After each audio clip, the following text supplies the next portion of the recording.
Now, here are 3 simple ideas for making powerful first impressions.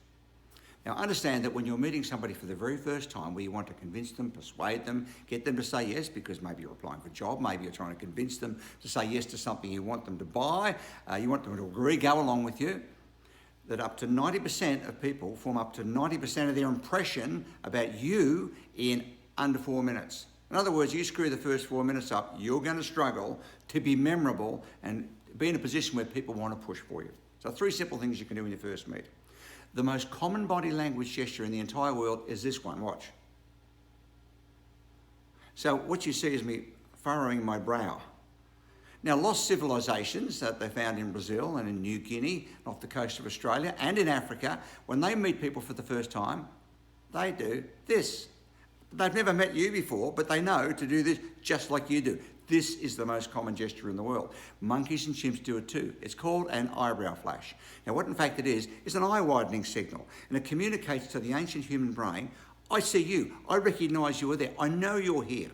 And it makes people feel important and significant. So when you pass any person in the street, anybody in your office, when you meet people for the first time, just make sure you eyebrow flash. And you can see people who do this all the time because they begin to get permanent furrows in the top there.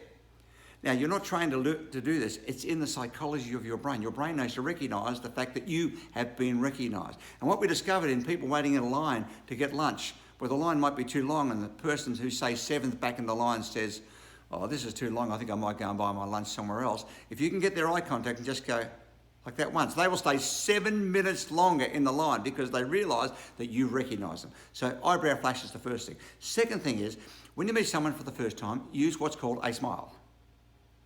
Now, the important thing about the smile, they've got to see your teeth. Because if you don't like that person, if you're being an insincere person, not genuine, you will smile with no teeth. Hello. It's a very female gesture. This is my husband. Now, other women who see somebody do that say, oh, she doesn't like him. Most men will miss it. We think, oh, she must want me. I'm hot. So when you meet someone for the first time, smile, make sure your teeth are visible, and eyebrow flash. Here's how it could look. Hello, nice to meet you. Now, I'm overacting it to make the point. But if you practice doing this, hello, people will get a feeling of something about you they like. They don't know what it is. They just think there's something about you. When I first met you, you know, that I felt comfortable with, I felt good because you have eyebrow flashed them. You have given what's called a primate play face, which means I'm not threatening, I'm not aggressive, I can be your friend. Now, the next thing is a handshake is likely to take place. This is now the most common gesture in the world for greetings. Now, with a handshake, there's 1 of 3 positions you can have your hand, facing downwards, facing upwards, or straight. Now, if your palm goes in facing downwards, you're conveying power to the other person. In other words, you're saying, I want to be the boss, I'm on top, I'm in charge, because the origin of handshaking is arm wrestling from the Roman era 2,000 years ago. Hand on top means you win, hand up means you lose. You would only present your hand in an upward position if you're making an apology. Look, I really apologise for what's happened. We want to try to rectify the problem, to create rapport with someone on first impressions, first meeting. Now remember, they form up to 90% of their impression in under 4 minutes, is to keep your palm straight.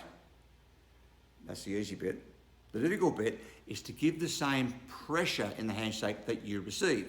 So on a scale of 1 to 10, 10 being a very firm handshake and 1 being like a dead fish, like a jelly, very soft. Let's assume that my handshake is a 7, which it roughly is. If I meet you and your handshake is a 5, that means I'm 20% stronger than your handshake, which means my hand might finish up slightly on top. So as soon as I feel a 5, I'm going to back off 20%. And keep my palm straight. So you get a feeling, hey, I like this guy. You don't even know why, just something about me. When you first met me, you feel good. Now, if you've got a 9 out of 10, a very strong handshake, I've only got a 7. So when I meet you, I'll increase 20%. So suddenly you say to yourself, this guy seems okay. This guy seems good. Now, this can be difficulty for women because women in many countries in the world have been trained to give a softer handshake. Not so much in Europe, in many parts of Europe. Women will not only initiate a handshake, but they'll give a strong one.